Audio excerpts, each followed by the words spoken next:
என்ன வேலு, இன்னும் தூங்கலையா? நீங்களே தூங்காதப்போ நான் மட்டும் தூங்கி என்னமா பண்ண போறேன்? அவங்க தூக்கத்தை அவங்க தான் தூங்கணும். ஏன் தூக்கத்தை நீயும், உன் தூக்கத்தை நானும் தூங்க முடியாது. நீங்க பிரச்சனை இருக்கீங்கன்றது தெரியுமா?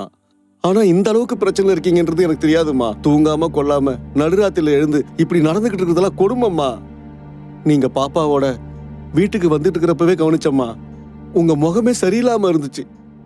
என்னம்மா, ஏதாவது பிரச்சனையா?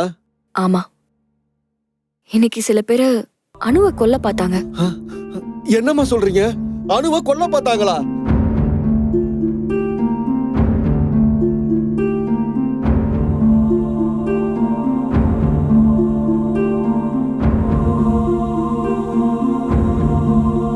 அவளே ஒரு குழந்தைம்மா, அந்த குழந்தையவா கொல்ல பார்த்தாங்க? அதான் என்னன்னே தெரியல.